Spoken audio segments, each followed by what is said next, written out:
Welcome, everybody. Identify a CEO priority that will help set the stage for breakthrough growth in 2026. One strategic choice that makes growth inevitable. Think about what inevitability would be for you. So just take a moment and pause, reflect. You could design a way to double your business. And it's not just a pipe dream, not just a possibility, but a certainty and inevitability. And so think about what that would mean for you to double, for example, double the revenue of your business or double the profitability.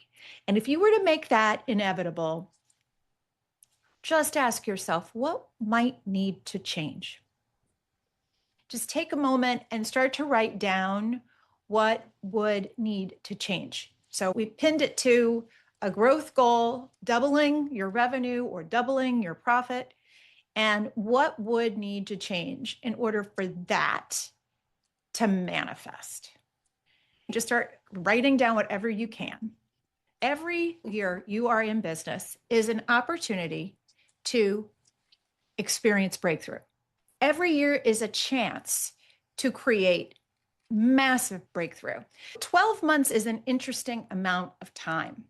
In 12 months, a lot can happen. Think about a year in your life where things radically changed, where maybe you moved to a new location, you started a new job, you had a baby. A lot can happen in just 12 months, right? So a year is a time that much can happen.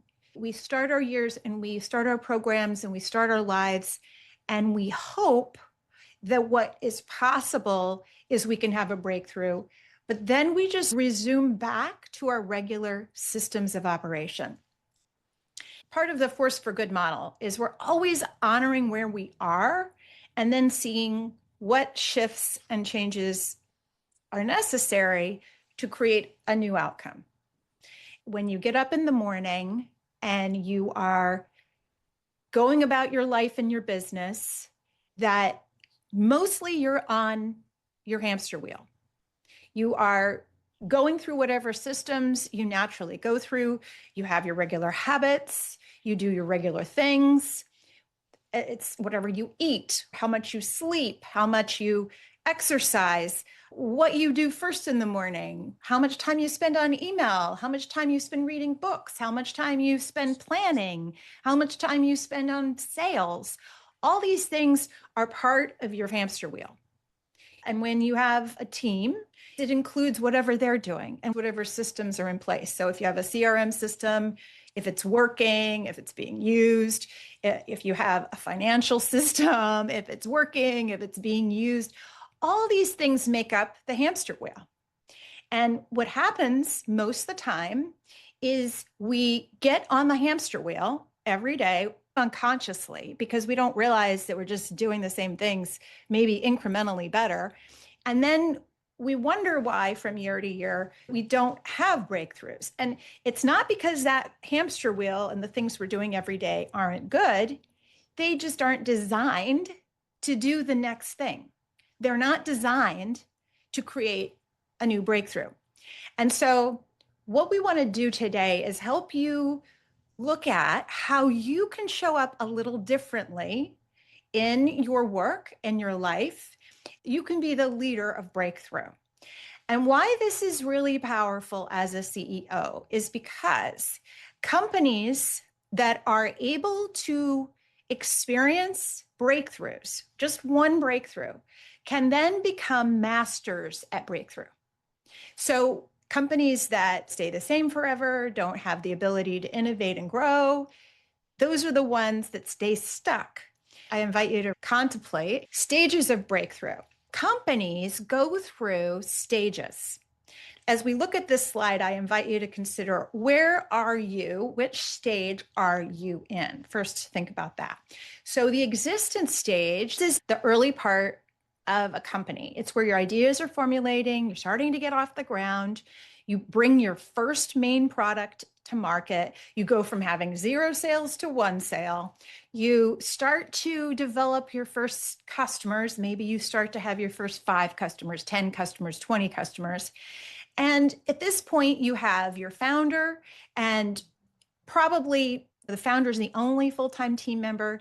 And maybe there's a few other helpers that are lending some time, who are interns, who are working part-time. So that's your existence stage. The next stage, survival. Think about the job of the CEO in existence, and then the job of the CEO, it's survival.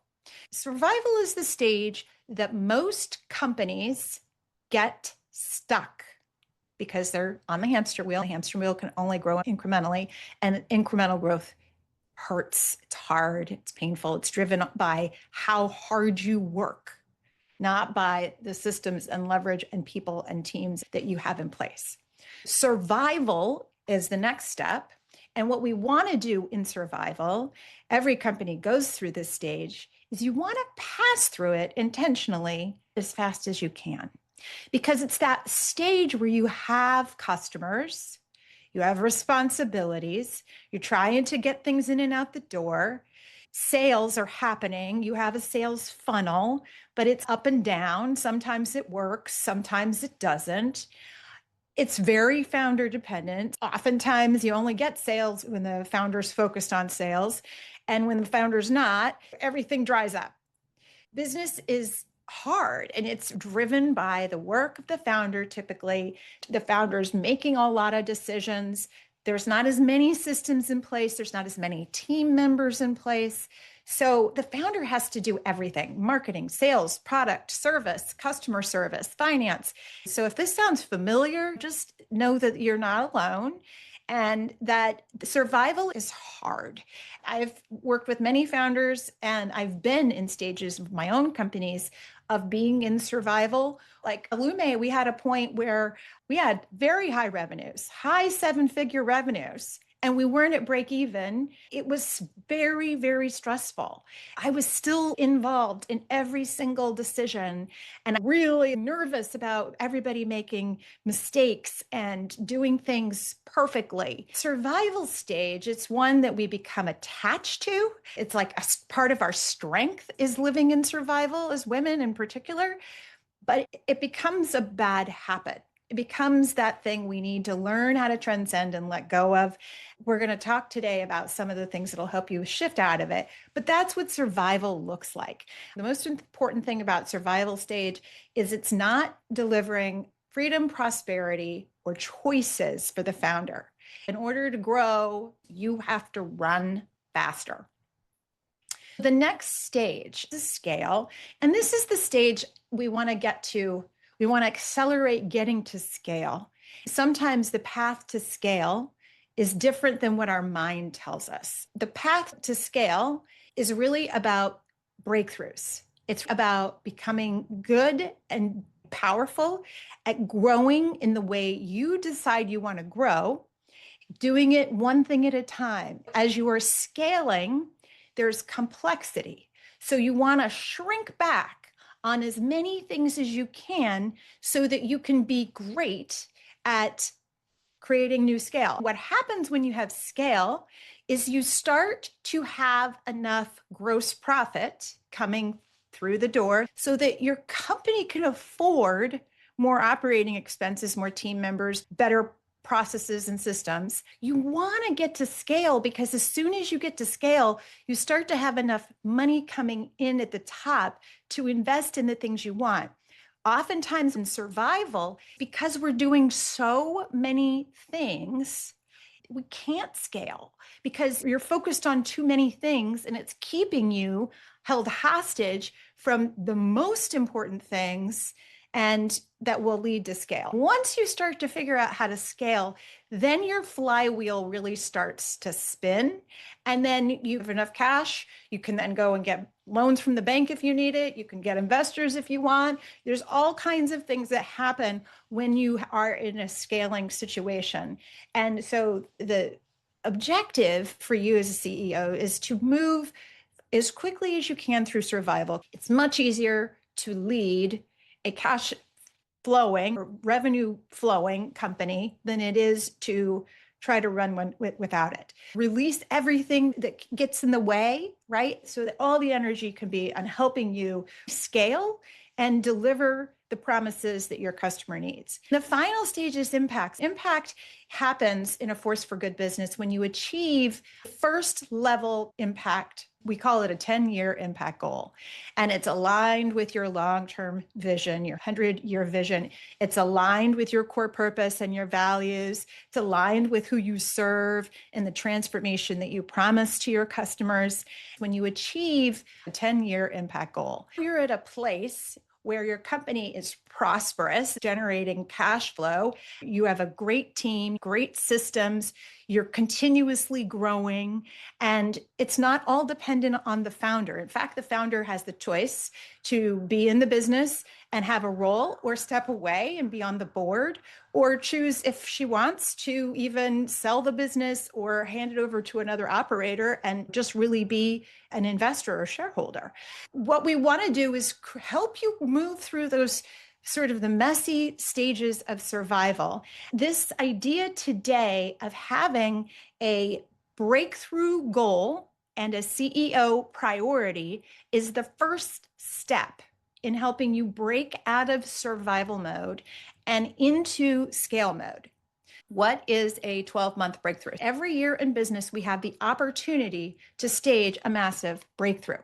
The only thing that's stopping you is just focus. That's it. Focus.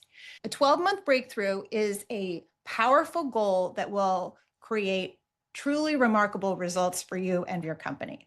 What would a 12-month breakthrough look like? What would it look like to double your impact?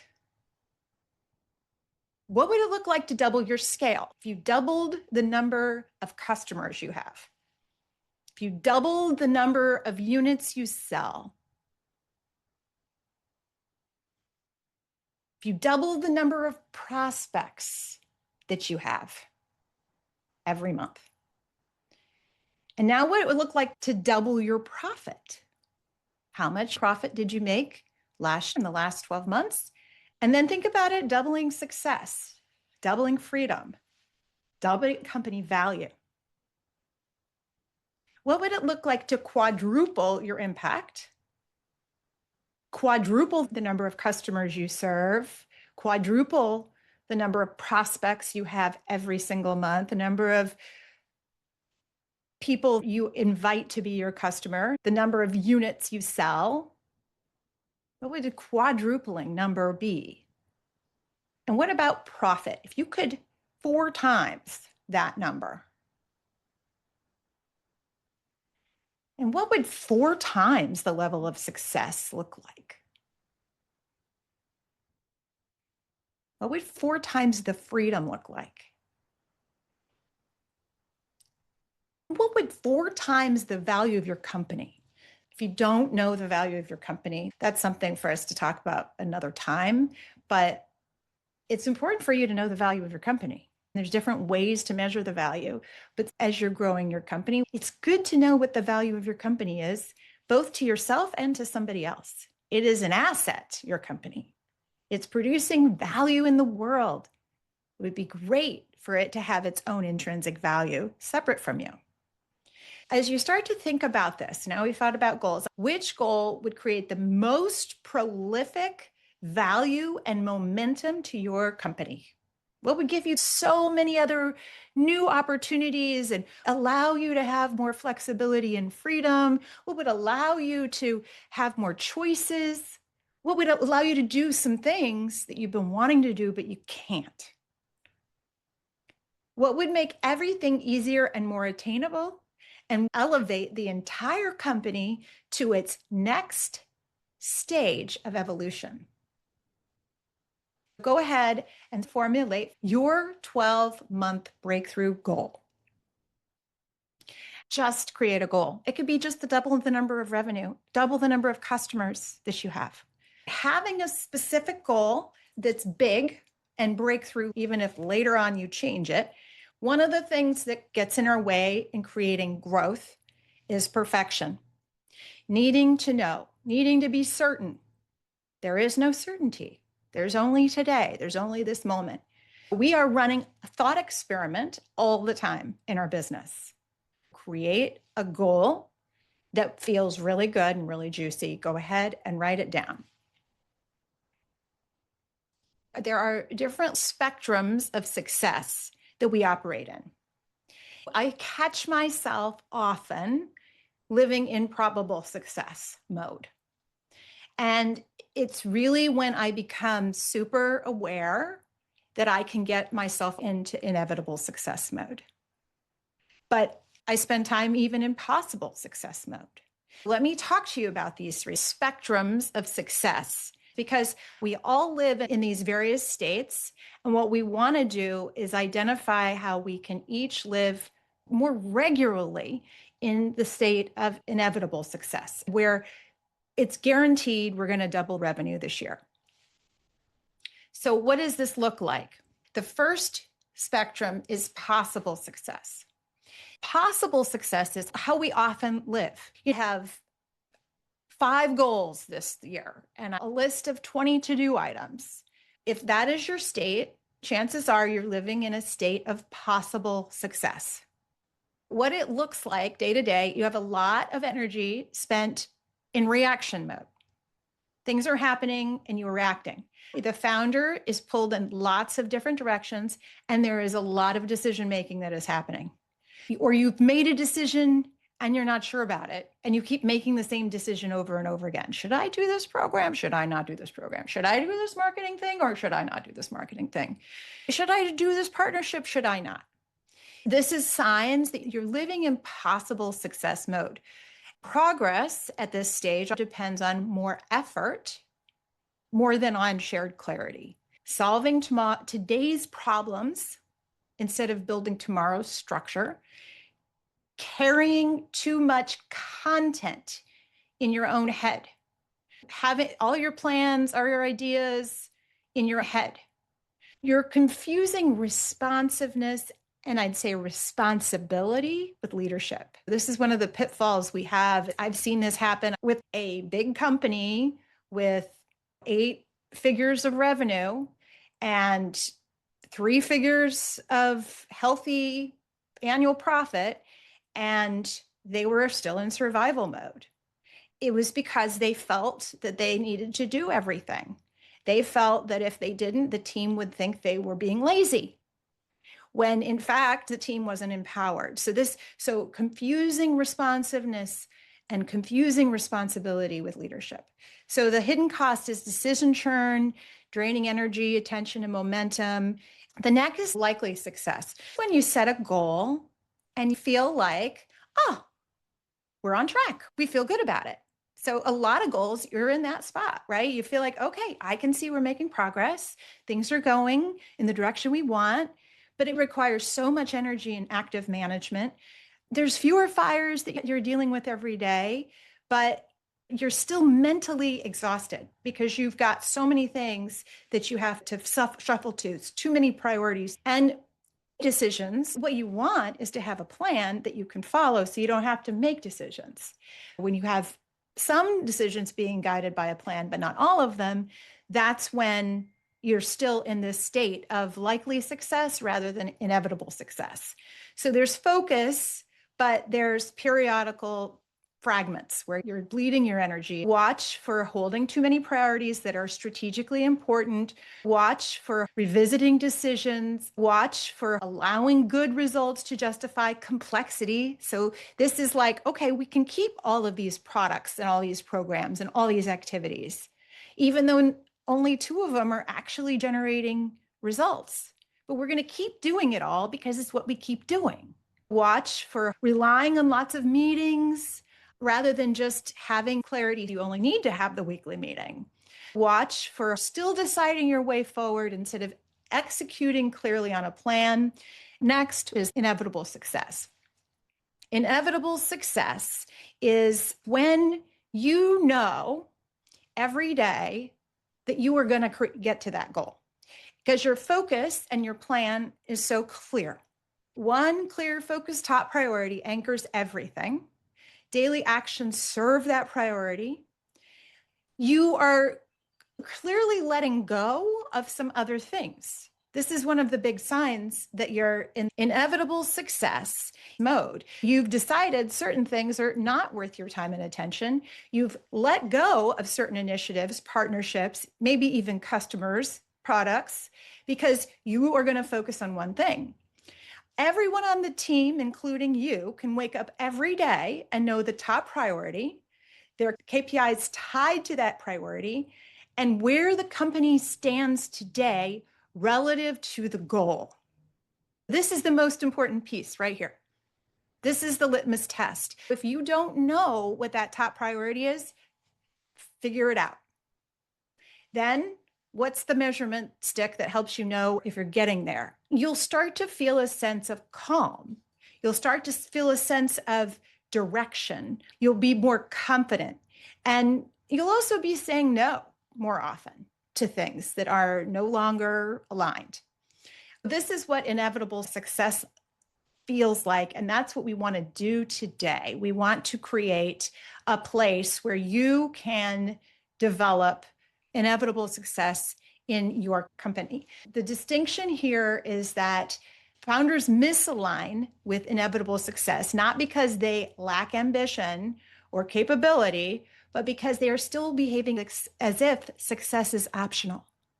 You haven't figured out that one thing that you want so deeply that will move everything forward.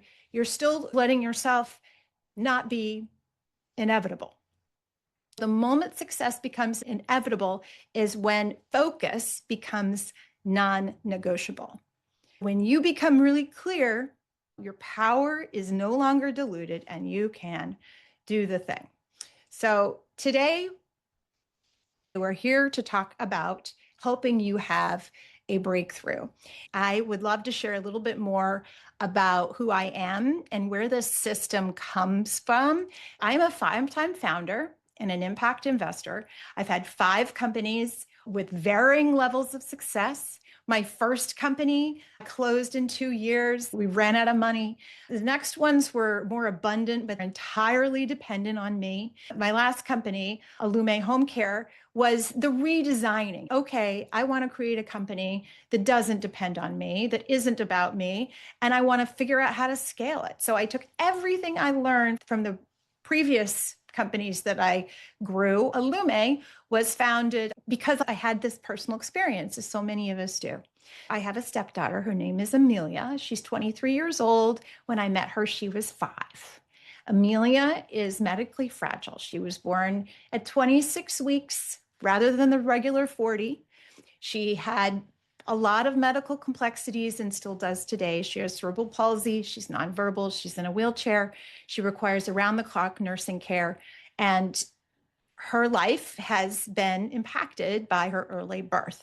Now, when she was 8 years old, we discovered that she qualified for around-the-clock nursing care, that our health insurance would pay for a nurse to come in for 16 hours a day to deliver her care, and that Cigna, our health insurance, is going to pay for it. And then we went to try to find an agency that would take us, and no one would. I called 30 different agencies, and I discovered that this is a very specific area of home health. This was hospital at home. So I eventually found a company that would take her. And in the meantime, I thought, this is an opportunity. I can build something here that can scale. And so that's what I did. It was very hard. First 2 years was all about building the systems that I needed in order to get licensure and accreditation with Medicare and Medicaid and private insurance. We really followed the Force for Good model, which was, let's figure out our purpose. Let's understand who our customer is. Let's really understand how we're going to market and serve them. How are we going to get there? What's our growth model? What does our funnel look like? How are we going to measure it? And then we looked at our long-term plan. What's our 10-year, 3-year, 12-month, and quarterly plan? And we distilled it all down to 4 pages. For people in the Founders Circle, you know about this. You've been playing with the 4-page growth plan. One of the elements in the 4-page growth plan is this 12-month breakthrough goal. And it is, one of the most important pieces on the 4 pages, because when you know where you're going and you're putting your energy and attention into one thing, it produces results. For Lume, we had every year a different breakthrough, and every week and every month, our team would come together and talk about this breakthrough goal, whatever it was at the time. Early on, we needed scale. We needed to break even, right? So it was fill, bill, and collect X number of hours of nursing every month. We had our breakthrough goal of 12,000 hours a month. Everybody was focused on that, whether you were in recruiting for nurses, meeting with referral partners, hospitals and doctors, or you were in finance, or you were the schedulers talking to the nurses. Everybody knew that we had this goal of 12,000 filled, billed, and collected hours per month. Right? So everybody, we get together every week and we wouldn't talk about everything. We would talk about this goal of 12,000 filled, billed, and collected hours per month. Don't worry that the other things won't get taken care of. They will. The worry is that this won't get taken care of. Because what happens is life takes over, and life will still take over when you have a 12-month breakthrough goal. There will still be phone calls. There will still be emails. What this does is it blocks your time, your energy, and your focus. It's not a lot of time. This is a weekly meeting you have with yourself, with your team. If you don't have a team, get a partner from this community, and you focus on one goal, not 12 goals. One for a full year. You can't not get there. If you're really clear about what the goal is, and it's a goal that you're going to focus on every week and every month to getting further. Your CEO priority is akin to that. It's part of the piece of who do I need to be and what do I, as the CEO, need to do in relationship to that goal. Everybody in the whole company has a different role. If you're on your own, it's different than if you are in a scaling company or a survival company, whatever your stage is. All right. So now let's talk about your CEO priority. Today, the breakthrough tools is called Your CEO Priority. I encourage you to pull this out so you have it. We're going to be walking through it. The CEO priority is the highest leverage area of focus that governs how you lead in this season. We're all at different stages: existence, survival, scaling, impact. So your CEO priority is the single highest leverage area of focus that governs how you lead in this season.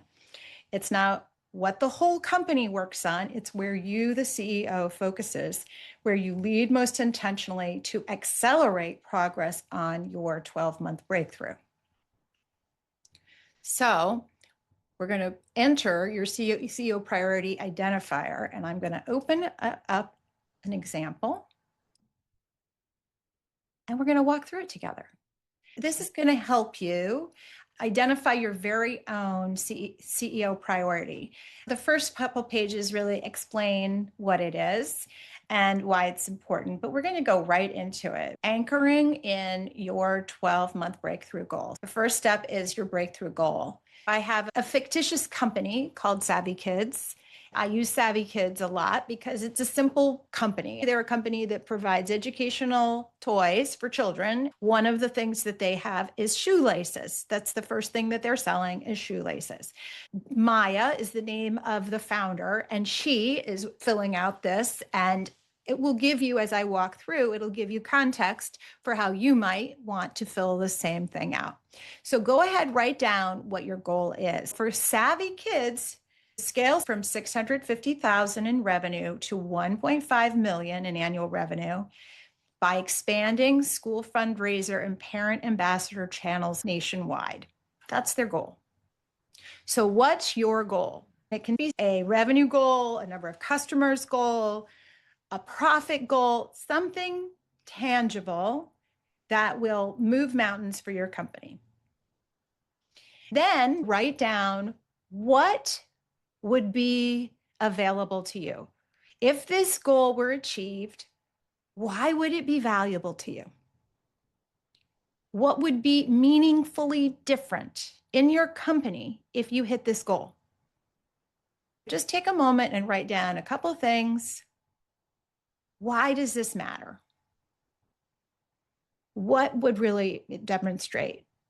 Maybe it helps you, if you hit this goal, maybe it would help you develop a recurring go-to-market funnel that works. Maybe it will fund something important to you. Maybe it will allow you to pay yourself more. Maybe it'll allow you to pay your team more. Maybe it'll allow you to invest in another product or an existing product that needs improvement. Maybe it'll allow you to hire somebody that you've been wanting to hire. For whom will this matter the most? Allow yourself to see the impact of achieving your goal. Allow yourself to see how achieving this goal, this breakthrough goal, will help your customers. How many more are going to experience the transformation available through your company? What's going to become more possible? And what about for your people in your company? What about for your family? You want to really ground in the value of achieving this goal. What is the reason why this goal would be so great? You want to keep coming back to it because it's going to require saying no to certain things. It's going to require that you align your time, focus, energy, and pocketbook with this goal and take stuff away from other things for you to have the breakthrough. The next area, part 2 of the identifier, is you're going to identify areas of leadership tension. Leadership tension is a signal, not a problem. In this section, you'll name the areas where progress is heavy, decisions are stalled, or you keep making the same decisions over and over again. Places where you keep getting pulled into the weeds, where everybody's looking to you for clarity. Start to name the places where things are heavy, progress is slow, progress is heavy, you keep trying, you've tried a million things. Identify areas of leadership tension.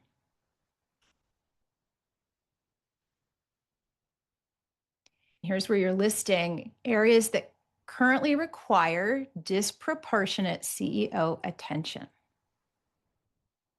If you don't have a big team,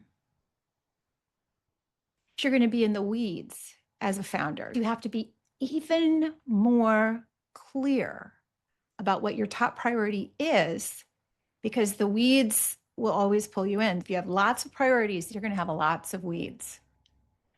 Look to see where all those weeds are and see where that tension is in your leadership. Next, look for your constraints. Every goal has a primary constraint, a primary problem that's holding it back. It's something that's keeping things from moving ahead. The core constraint is the single factor that most limits your company's ability to deliver your goal. So what is holding you back? What's constraining you from achieving your 12-month breakthrough goal? What's constraining you from hitting your goal? Is it about sales? Do you have a funnel that's working? Do you have enough activities that are generating prospects? Do you have enough activities where you're inviting people? Are people saying yes? Is it clear what the value is? Are you offering too many things? What are the constraints? Maybe you have a CRM system that's causing you trouble.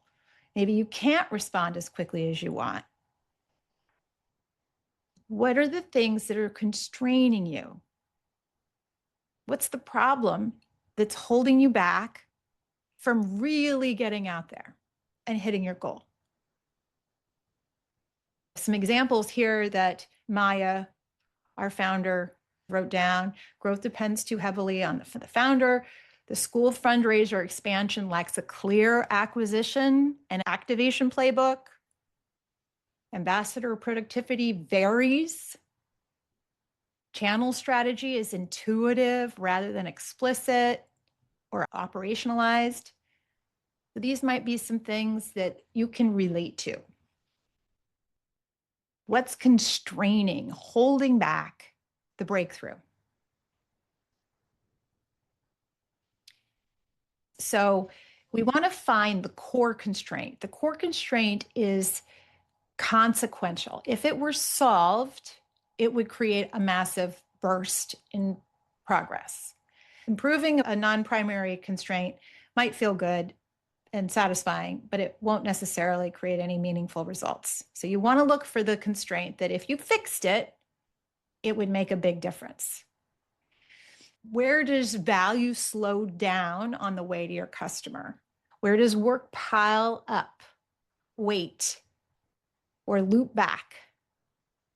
Where do decisions bottleneck? Where does inconsistency erode trust?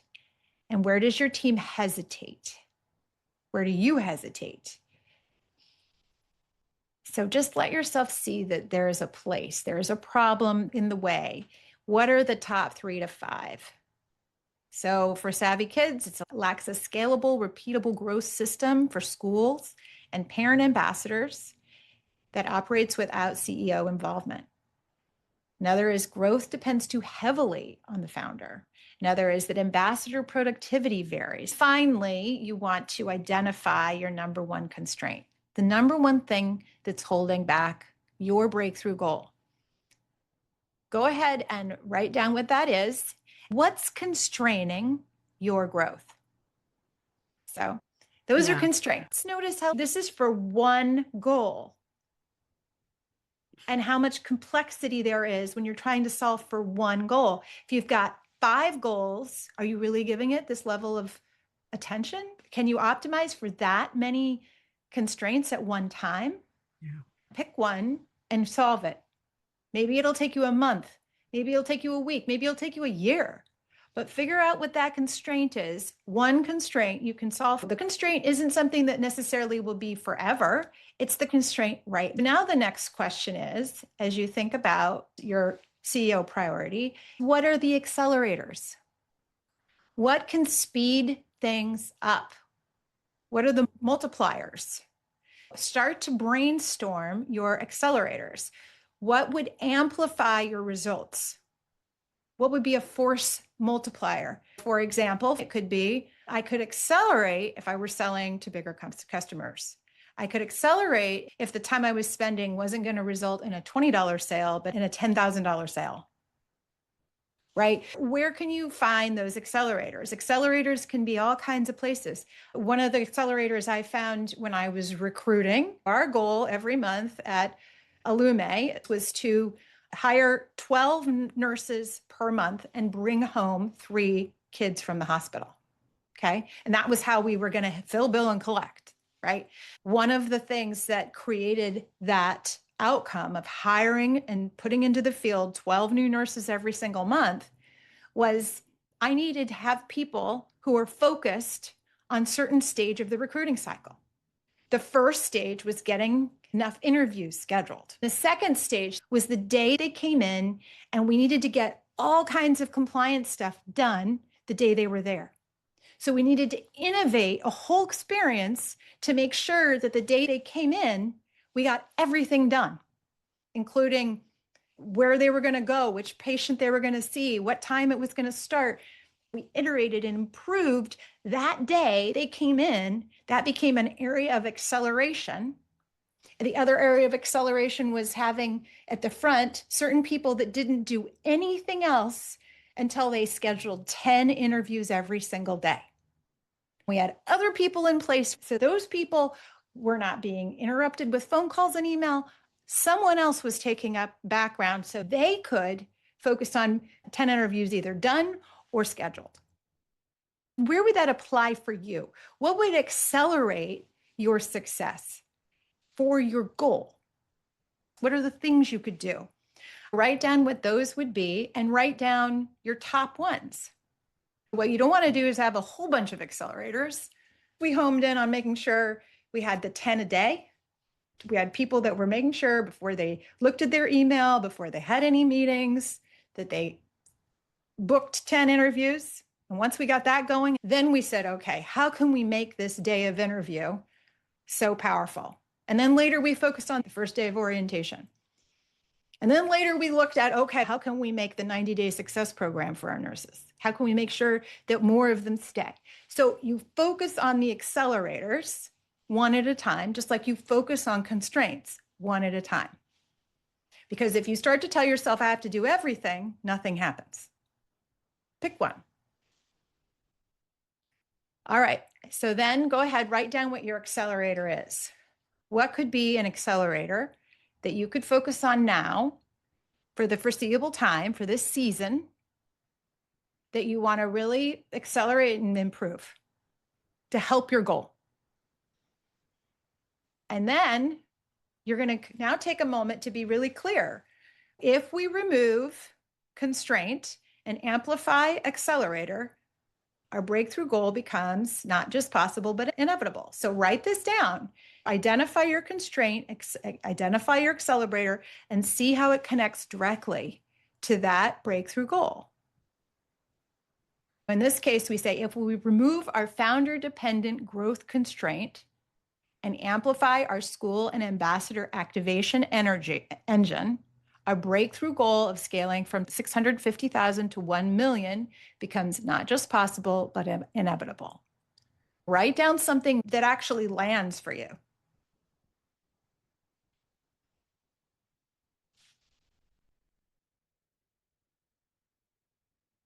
Okay, now we want to focus on you as a human being and you leading from your highest and best use.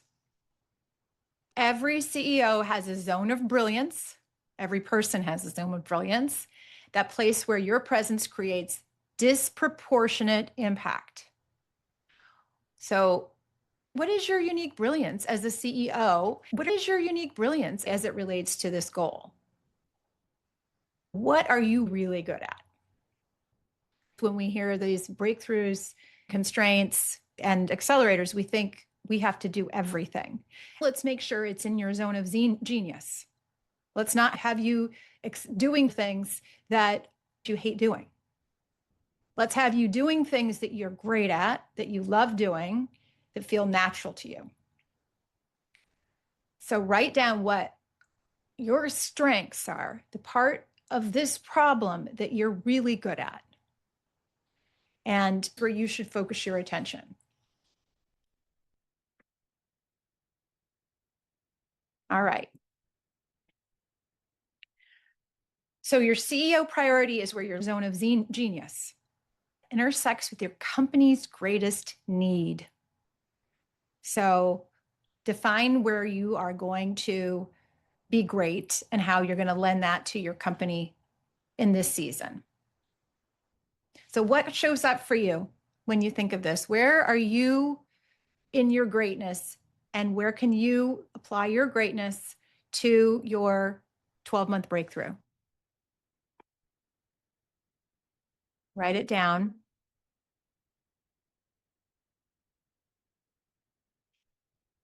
Okay, and then in order to do this, what are you going to stop doing? What are the things you're doing now that waste your energy or take away your focus? What can you let go of so that you can focus on this accelerator or this constraint? What can you release attention? Write down 3 things you can let go of in your calendar, your time, your attention. Maybe there's a priority that you're going to say, you know what? I'm not going to think about that right now. I'm going to move it over until I figure out this problem, this constraint, or until I optimize this accelerator. What's something you can stop doing or slow down doing or put into a box? I'm only going to look at my email after I've done X, Y, and Z, or I'm only going to look at my email 30 minutes a day. What are you going to start doing? Now that you know what you're good at, what can you start doing? What will put you in the seat of power? And then what are you going to amplify? So now you see your accelerator. What can you do? Where could you really amplify? And then in the final step here, we just put it all together. My CEO priority for the season is lead the design and activation of scalable, repeatable growth engine for schools and parents and ambassadors, so that we can achieve our 12-month breakthrough, whatever that goal is. We're going to remove this core constraint and amplify this accelerator. This is your CEO priority.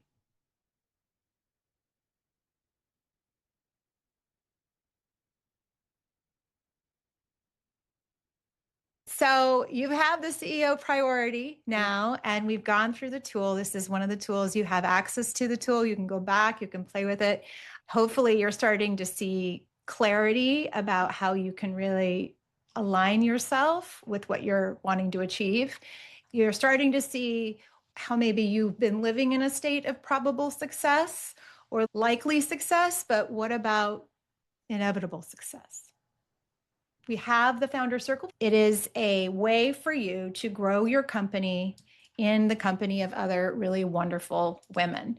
We help you install a system of breakthrough, a system of exponential growth, so that it becomes your operating system. It's a 12-month program. It includes an annual 1-day planning retreat. It includes 3 quarterly 1-day retreats. This gives you the time to focus, create your plan, make the decisions, right? All these decisions that we're making oftentimes in the fly, and then don't even realize that we're making the same decisions over and over because we haven't really committed to them. This gives you the space to do that with others. It helps you see other people make changes. So you have an annual 1-day planning retreat, 3 1-day quarterly retreats, 4 quarterly strategy sessions one-on-one with me. You get monthly 90-minute roundtables with the group, and it includes leadership training for 3 members of your team to run your dashboards, and it includes all of the Force for Good tools, the master classes, etc. There is 50% off Founder Circle Gold with VIP 50. This is good for the next 2 days, and it will not go this low again. The other thing to know is that I will likely not be leading this again in the future. It will be led by someone else. This is a good time to get in there, be a part of our community, and have this year be the breakthrough year for you. If you have any questions, please feel free to reach out to me. I do have office hours available. I really appreciate all of you being here, and we can continue to create breakthroughs together. Have a remarkable rest of your day.